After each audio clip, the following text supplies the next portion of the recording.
मुलांनो, हाय. मी तुम्हाला म्हणाले होते की 9वी भूमितीमध्ये आपण एक नवीन गोष्ट शिकणार आहे जिचं नाव आहे सिद्धता. सिद्धता म्हणजे काय? तर तार्किक मांडणीच्या पायऱ्या. म्हणजे एखादी गोष्ट सिद्ध करण्यासाठी जे दिलेलं असेल त्या दिलेल्या गोष्टीपासून तार्किक मांडणी करत करत जे सिद्ध करायचं आहे तिथपर्यंत आपल्याला पोहोचायचं असतं आणि ह्या पायऱ्यांना आपण म्हणतो की सिद्धता. आता तार्किक मांडणी म्हणजे काय? तर पहिल्या वाक्यावर जे दुसरं वाक्य अवलंबून आहे त्याला म्हणायचं की म्हणून, पहिल्यावरून दुसरं, अशा मांडणीला आपण म्हणतो की तार्किक मांडणी. एखादं साधं उदाहरण बघूया की तुम्ही आता घरी आहात, शाळेत येऊ शकत नाही म्हणून मी हा व्हिडिओ बनवत आहे. म्हणजे पहिलं वाक्य तुम्ही शाळेत येऊ शकत नाही त्याच्यावर माझं दुसरं वाक्य अवलंबून आहे की म्हणून व्हिडिओ बनवत आहे. तर ह्या अशा प्रकारच्या मांडणीला आपण म्हणतो तार्किक मांडणी. पण हे झालं रोजच्या जीवनातलं उदाहरण. आपण आता भूमितीमध्ये तार्किक मांडणी कशी करायची आणि सिद्धता कशी लिहायची हे शिकणार आहोत. त्यासाठी मी 2 उदाहरणांचा उपयोग करणार आहे. तर आता आपण सुरुवात करूया. पहिलं उदाहरण मी जे घेतलेलं आहे ते सराव संच 2.1 मधलं 4थं उदाहरण आहे. आधी मी पुस्तकामध्ये काय उदाहरण दिलंय ते वाचते आणि मग आपण सुरुवात करूया. इथे दिलेलं आहे की आकृती 2.8 मध्ये कोन PQR आणि कोन XYZ यांच्या भुजा परस्परांना समांतर आहेत. तर सिद्ध करा की कोन PQR एकरूप कोन XYZ. आता बघा की ज्या वेळेला उदाहरणामध्ये सिद्ध करा की किंवा दाखवा की असे शब्द येतात त्याच वेळी आपण सिद्धता लिहिणार आहोत. बाकीच्या उदाहरणांमध्ये सिद्धता लिहायची नाही. बाकीची उदाहरणं नेहमीप्रमाणे मागच्या वर्षी जसं शिकलो तशी सोडवायची असतात. फक्त जेव्हा सिद्ध करा की किंवा दाखवा की असे शब्द येतील त्याच वेळेला आपण सिद्धतेच्या स्वरूपात हे उदाहरण सोडवणार आहोत. आता ज्या दिलेल्या गोष्टी असतात त्यांना आपण म्हणतो पक्ष आणि जे सिद्ध करायचं असतं त्यांना म्हणतो साध्य. पण प्रत्येक सिद्धतेची सुरुवात कायम आकृतीनेच करायची असते. त्यामुळे सर्वात पहिली पायरी म्हणजे आकृती, आकृतीवरून लिहायचं पक्ष आणि मग जे दाखवायचं आहे ते त्याला म्हणायचं की साध्य. म्हणून आता पुस्तकात दाखवल्याप्रमाणे मी आकृती काढलेली आहे. कोन XYZ काढलाय आणि कोन PQR काढलाय. आता दिलेल्या गोष्टी काय आहेत की ह्या 2 कोनांच्या भुजा परस्परांना समान आहेत. भुजा म्हणजे बाजू, म्हणजे ह्या कोनाची बाजू XY ती ह्या कोनाची बाजू PQ ला समांतर आहे आणि या कोनाची बाजू YZ ही या कोनाची बाजू QR ला समांतर आहे. ह्या सांगितलेल्या म्हणजे दिलेल्या गोष्टी आहेत त्याला आपण म्हणतो की पक्ष. म्हणून पक्षामध्ये काय लिहिलं? XY समांतर PQ आणि YZ समांतर QR. जे सिद्ध करायचं आहे ते काय होतं? कोन XYZ एकरूप कोन PQR. त्याला आपण म्हणणार आहे की साध्य. आता ज्या वेळेला समांतर रेषा दिलेल्या आहेत त्यावेळेला तुमच्या असं लक्षात आलं पाहिजे की याचा अर्थ समांतर रेषांमुळे तयार होणाऱ्या कोनांचा आपण वापर करणार आहोत. मग आता ह्या रेषा नीटपणे तुम्हाला समांतर दिसाव्यात म्हणून मी आकृतीमध्ये थोडासा बदल करणार आहे. तर तो बदल काय करणार आहे मी की इथे एक अजून इकडे जाणारा किरण काढणार आहे आणि इकडे जाणारा किरण काढणार आहे ज्याच्यामुळे तुम्हाला आकृती बघायला सोपी जाईल. मग जे काही आपण बदल करतो आकृतीमध्ये किंवा जास्तीचं वाढवतो काहीतरी आकृतीमध्ये त्याला शब्द आहे की रचना. तर मग आता आपण रचना काय करणार आहे? जी रचना केली ती लिहायची पण असते. तर आता इथे रचना मी काय करणार आहे बघा की किरण YA हा किरण YZ चा विरुद्ध किरण काढणार आहे आणि किरण YB हा YX चा विरुद्ध किरण काढणार आहे. म्हणजे आता हा YZ किरण इकडे ह्या दिशेला जातोय त्याच्या विरुद्ध किरण काढला हा YA आणि YX हा वर जाणारा किरण आहे इकडे त्याच्या विरुद्ध दिशेला YB. इथपर्यंत समजलं? आता आपण एकदा समांतर रेषांची ही जोडी वापरणार सिद्धता लिहिण्यासाठी आणि एकदा ही जोडी वापरणार. कशी ते बघूया. तर आता सिद्धतेची पहिली पायरी की इथे मी लिहिलंय की XY समांतर PQ म्हणजे ही जोडी आपण समांतर रेषांची घेतलीये आणि त्याला ही YZ ही छेदिका घेतलीये. त्यावेळेला आपण ह्या खालच्या छेदिकेकडे बघायचं नाही, फक्त ह्या दोन समांतर रेषा आणि ही छेदिका.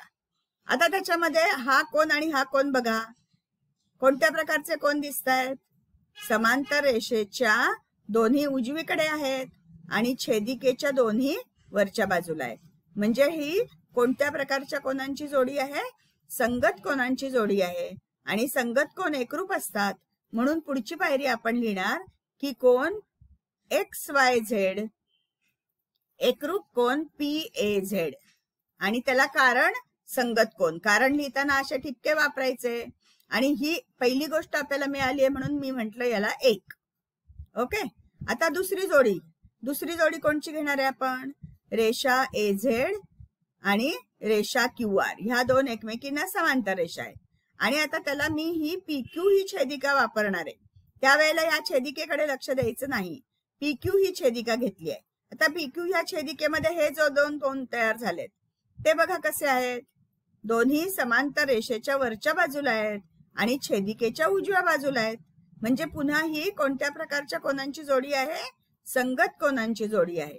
आणि म्हणून पुढचं वाक्य काय येईल की म्हणून कोन PAZ हा कोन PAZ एकरूप कोन PQR. आणि पुन्हा कारण संगत कोन. आणि ही दुसरी गोष्ट आपल्याला मिळाली. आता पहिल्या ठिकाणी काय मिळालंय बघा, कोन XYZ एकरूप PAZ आणि दुसऱ्या ठिकाणी मिळालंय PAZ एकरूप PQR.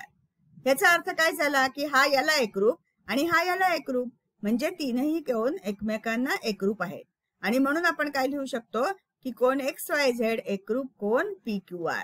आणि शेवटची पायरी कोन XYZ कोन PQR. त्याचं कारण आहे 1 आणि 2 वरून. 1 मध्ये आपल्याला काय मिळालंय आणि 2 मध्ये आपल्याला काय मिळालंय, त्या दोन्हीचा उपयोग करून ही आपली पुढची पायरी आपण लिहिलेली आहे. आता साध्यामध्ये हेच दाखवायचं होतं ना आपल्याला. मग आता मिळालं का आपल्याला साध्य? मिळालं. म्हणजे आपली सिद्धता संपली. इथे सिद्धता लिहून पूर्ण झालेली आहे. लक्षात येत आहेत का पायऱ्या? अजून एक उदाहरण घेऊ म्हणजे तुम्हाला परत एकदा सिद्धता कशी लिहायची हे समजेल. आता मी पुढचं उदाहरण घेतलंय जो एक महत्वाचा गुणधर्म आहे, जो आधी आपण शिकलोय आणि आता आपण तो सिद्ध करणार आहे. आणि सिद्ध करणार आहे म्हणून त्याला म्हणायचं की प्रमेय. काय आहे गुणधर्म?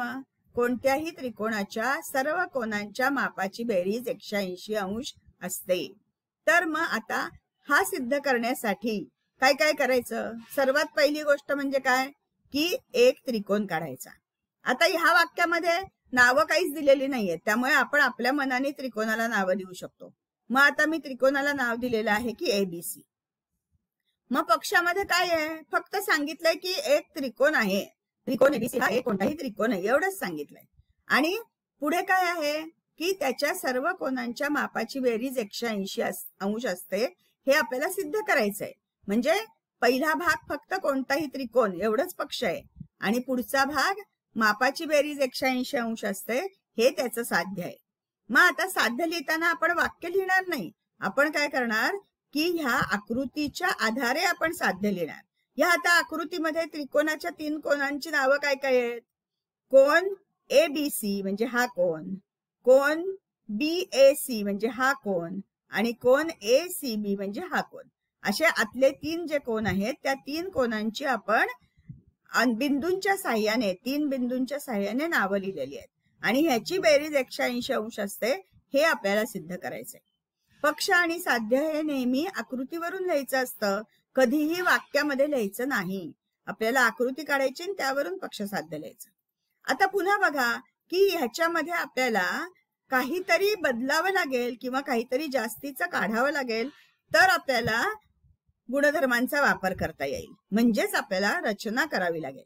तर आता इथे काय रचना मी करणार आहे ते बघा की रचना अशी करणार आहे की PQ ही समांतर BC काढू. म्हणजे BC ही जी काही बाजू आहे त्या बाजूला समांतर एक रेषा काढणार आहे.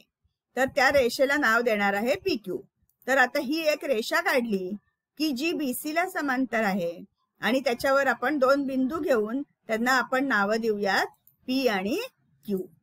म्हणजे याला म्हणायचं की रचना. आता ह्या रचनेचा वापर केला तर सिद्धता लिहिणं सोपं जाणार आहे. तुम्हाला पण लक्षात आलं असेल की रचनेमुळे काय झालंय?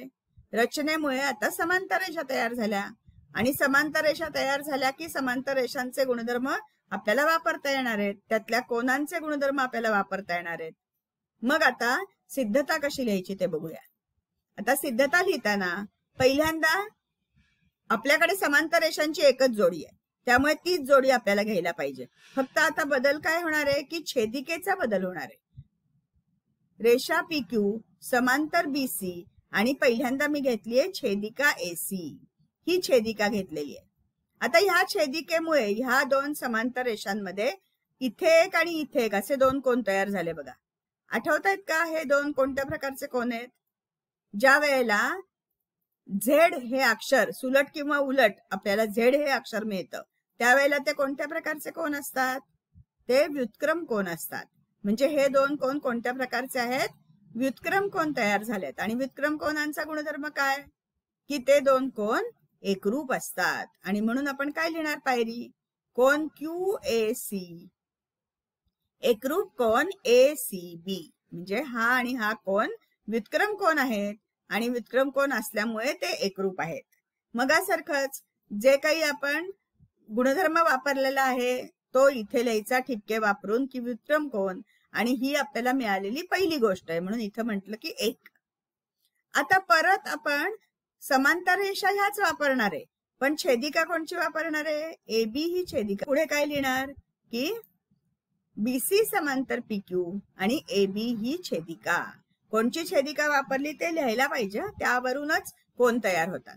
मग आता ही AB छेदिका आपण वापरणार आहे. आता AB छेदिका वापरताना पुन्हा इथे दोन कोन तयार झाले, एक PAB आणि एक ABC. परत हे दोन कोणत्या प्रकारचे कोन आहेत? झेड अक्षर तयार करणारे कोन आहेत.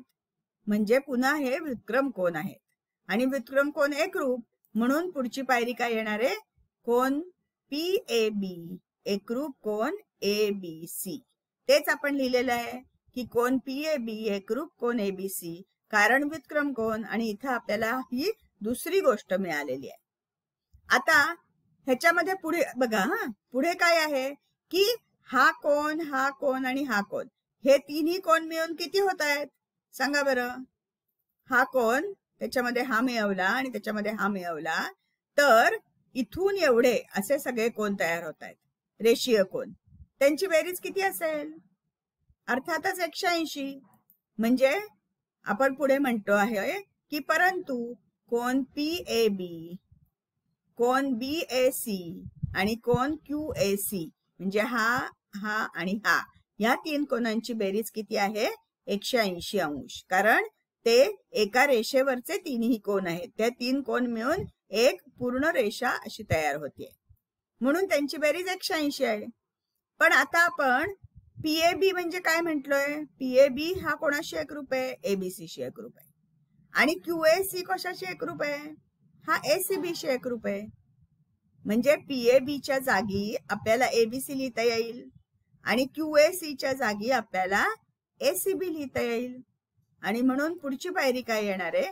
PAB च्या जागी ABC, BAC जसाच्या तसा ठेवलेला आहे आणि QAC च्या जागी ACB लिहिलेला आहे. आणि हे कशावरून आपल्याला मिळालं? 1 आणि 2 वरून मिळालं. 1 वरून आपण QAC च्या जागी ACB लिहिला आणि 2 वरून आपण PAB च्या जागी ABC लिहिला.